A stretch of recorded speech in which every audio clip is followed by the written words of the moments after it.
The sky above Ahmedabad was a canvas of endless blue, shimmering with the promise of a routine Thursday afternoon on June 12, 2025.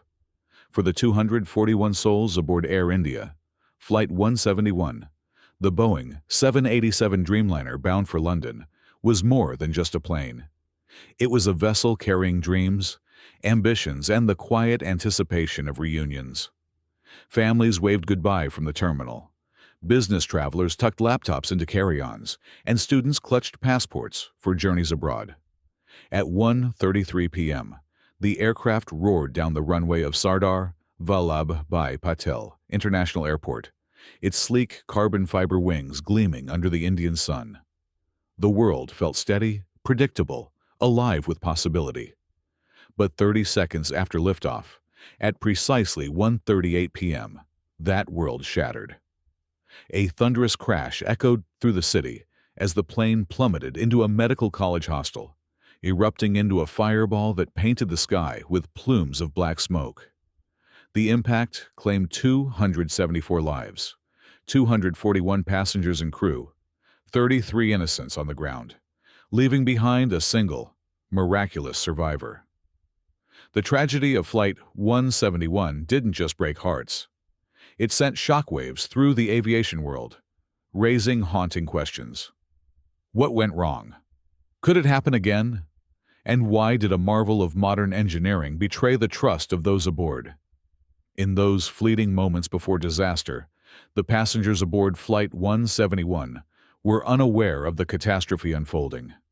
The cabin buzzed with the familiar hum of travel, babies fussing, seatbelts clicking, the soft murmur of conversations in Hindi, English, and Portuguese. The flight crew, seasoned and confident, had completed every pre-flight check with precision. The Dreamliner, a 12-year-old titan of the skies, was a symbol of Air India's resurgence under the Tata Group's privatization in 2021. Its lightweight composite fuselage and flexible wings, designed to dance with turbulence, had made it a darling of airlines worldwide. Powered by GE Aerospace GEnx engines, it promised efficiency, reliability, and a smoother ride. With over 7 million flight hours and no prior hull losses, the 787 safety record was a badge of honor, a testament to human ingenuity. Yet, as the plane lifted off, something was horribly wrong.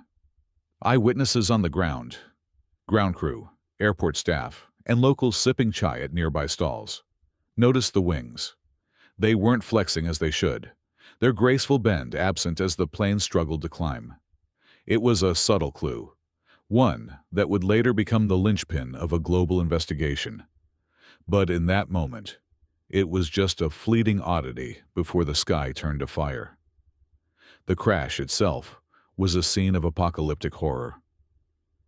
The Dreamliner, still heavy with fuel, slammed into the medical college hostel in Miyani Nagar, a densely packed district where students and staff were going about their day. The impact was cataclysmic, the aircraft tearing through the 4-story building like a blade through paper. Aviation fuel ignited instantly, creating a fireball that seared the air and sent shockwaves through the city. Windows shattered blocks away, and the ground trembled as if grieving. Black smoke rose in thick, choking columns, visible for miles, while smaller explosions, gas lines perhaps, or debris catching fire, punctuated the chaos. Local residents stumbled out of homes and shops, their faces etched with disbelief, as the sound of twisting metal and human screams filled the air. For those in the hostel, medical students studying for exams, staff preparing lunch, the end came without warning. The building collapsed in on itself, trapping lives beneath concrete and flame. The violence of the crash left little intact. Debris scattered across streets, a grim mosaic of shattered dreams. Rescue workers arrived within minutes, but the scene defied their training. The heat from the burning fuel was so intense that firefighters, clad in heavy gear, could barely approach the wreckage.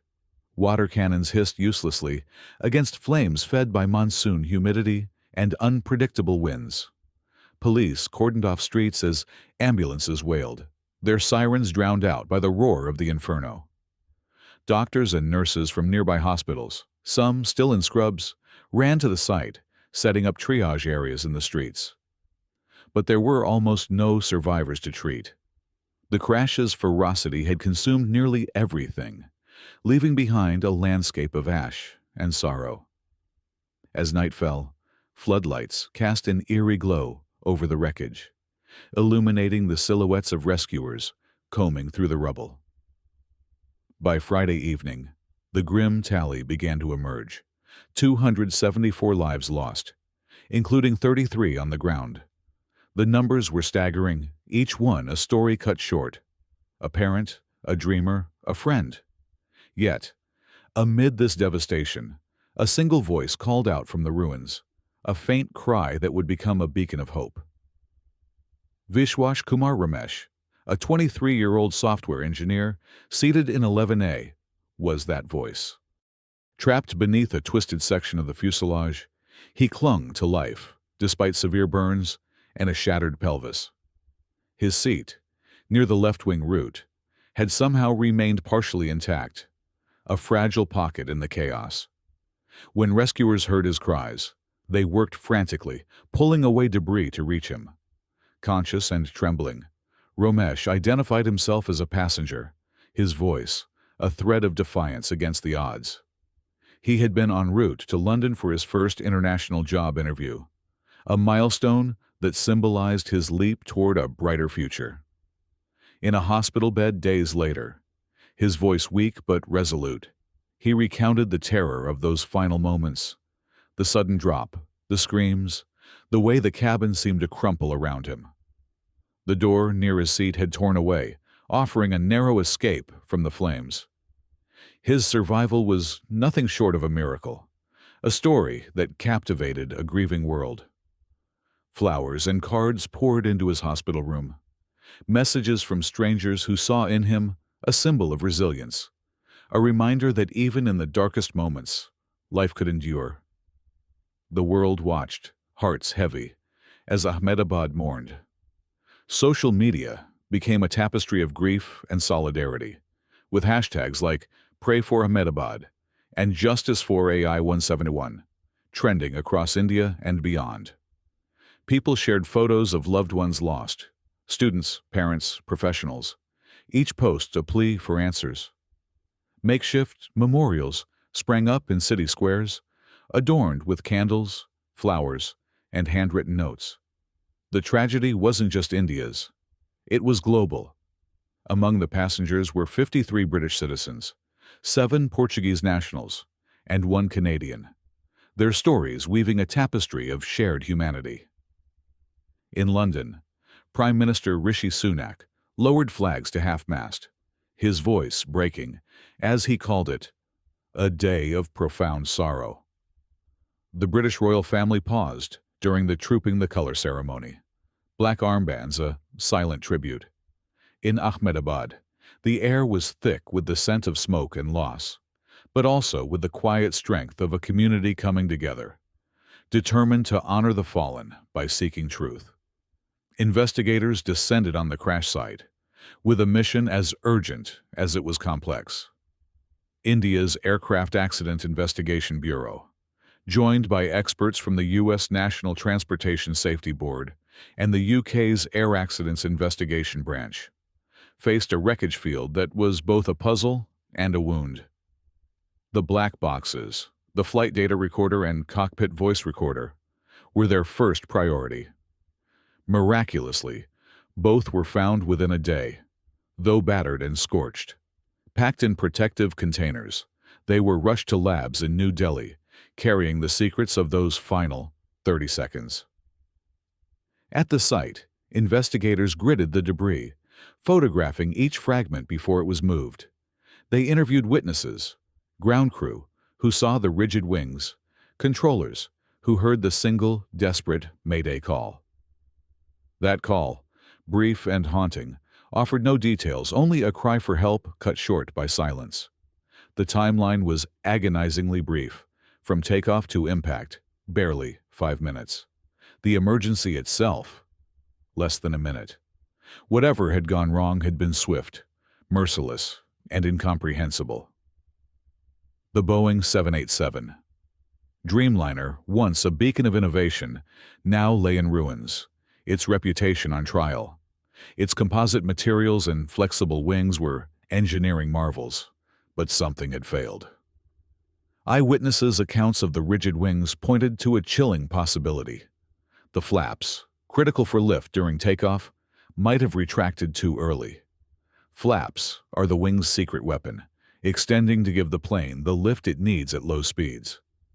If they were pulled back prematurely, the plane could stall, its wings unable to hold it aloft.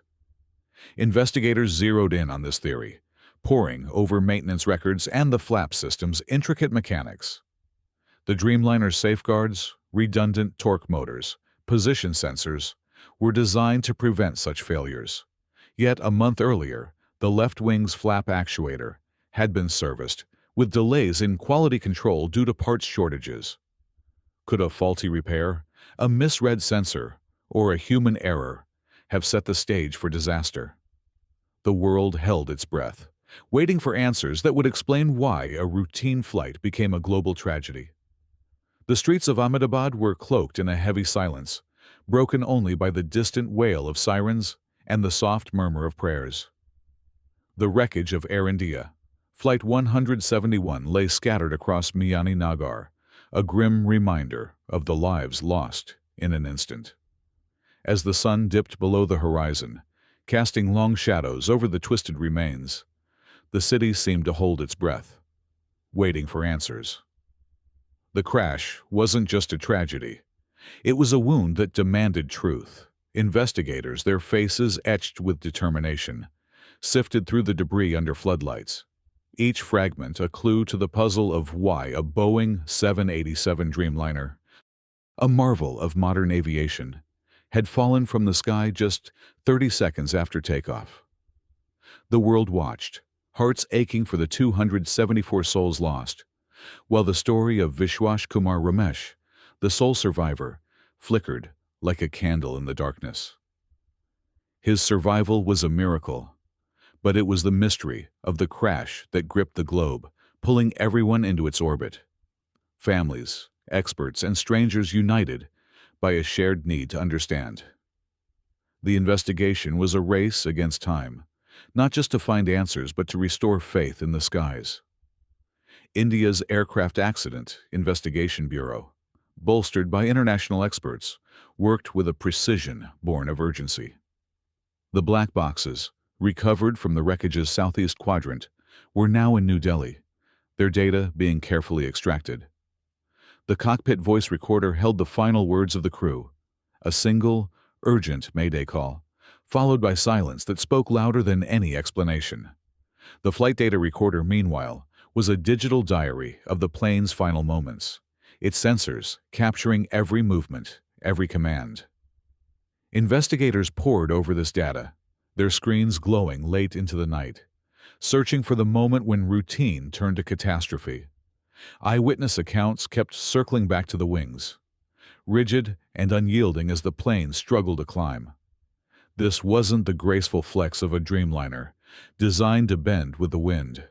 Something had gone wrong with the flaps, those vital surfaces that give a plane lift at low speeds. The theory was chilling. Had they retracted too early, robbing the aircraft of the lift it needed to stay aloft?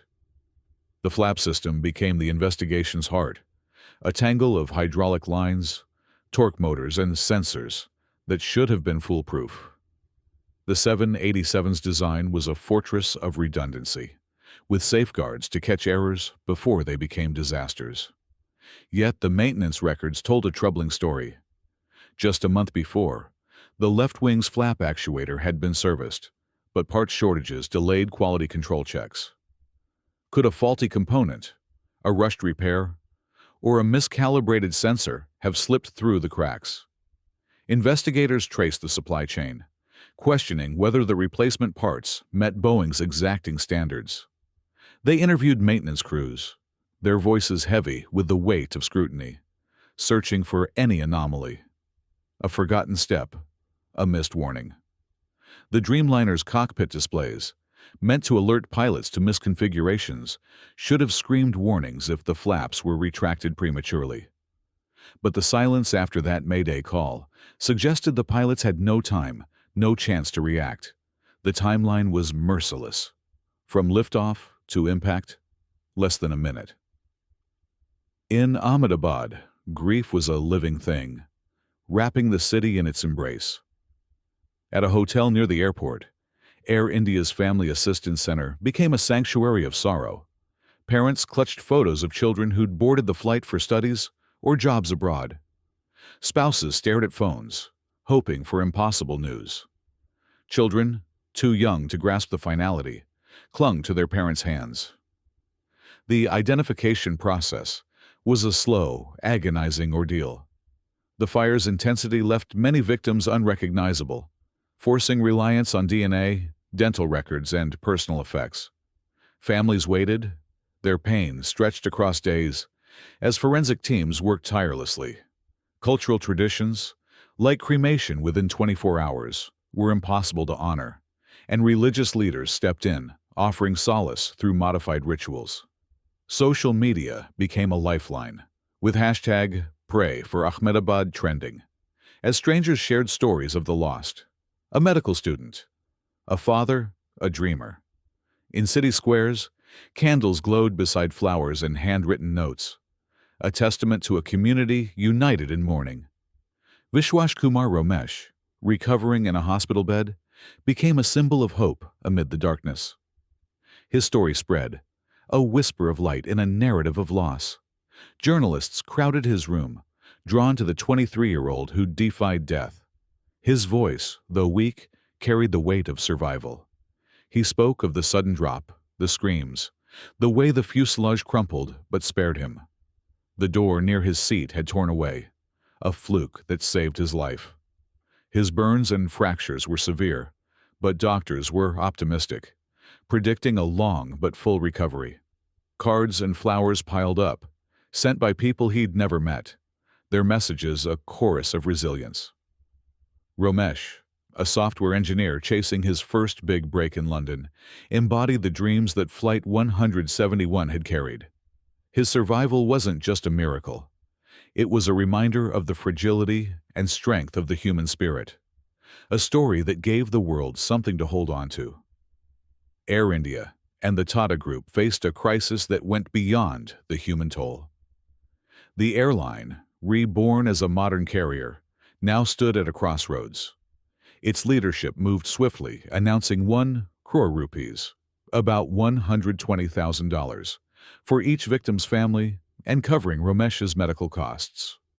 It was a gesture of accountability, but no amount could mend the broken hearts. Behind closed doors, executives worked with India's Directorate General of Civil Aviation, promising transparency. The DGCA didn't wait for answers, ordering immediate inspections of all 34 Boeing 787s in India's fleet, zeroing in on flap systems and takeoff configurations.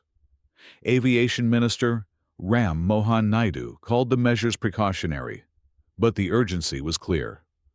Boeing and GE Aerospace, the engine maker, sent teams to Ahmedabad, combing through data from 787s worldwide. Boeing stock plummeted 9%, a stark reminder of the 737 MAX crisis years earlier. The Dreamliner's pristine safety record was now in question, and the world demanded to know why. Globally, the crash rippled outward, touching nations far beyond India. In the UK, where 53 citizens perished, Prime Minister Rishi Sunak's voice trembled as he addressed the nation. Flags flew at half-mast, and the royal family's black armbands during the Trooping the Colour ceremony were a quiet tribute. Canadian and Portuguese officials mourned their lost citizens, sending consular teams to navigate the chaos. The International Civil Aviation Organization convened a special session, and industry groups offered expertise, determined to learn from the tragedy. News networks broadcast non-stop, their cameras capturing the wreckage's eerie glow. For families of foreign victims, the distance added layers of pain, legal battles over compensation, jurisdictional tangles, and the ache of loss across borders. Yet their government's support, from consular aid to diplomatic outreach, offered a lifeline, a reminder that grief knows no boundaries. The investigation pressed on, each discovery a step toward truth. The flap retraction theory gained traction, but questions lingered. Why didn't the cockpit warning sound? Had a sensor failed? Or was there a deeper flaw in the Dreamliner's design? Experts like Captain Steve, a YouTuber and pilot, speculated about human error. Perhaps the crew retracted the flaps instead of the landing gear, a catastrophic mistake in the critical climb phase. But the 787 systems were built to prevent such errors, with alerts to catch missteps. Investigators dug deeper, examining hydraulic lines, control motors, and the electronic interfaces feeding data to the cockpit. The maintenance delay from a month prior loomed large. Had a rushed repair planted the seed for disaster? As families mourned and the world waited, the investigators' work became a beacon, a promise that the truth would honor the lost by ensuring the skies stayed safe.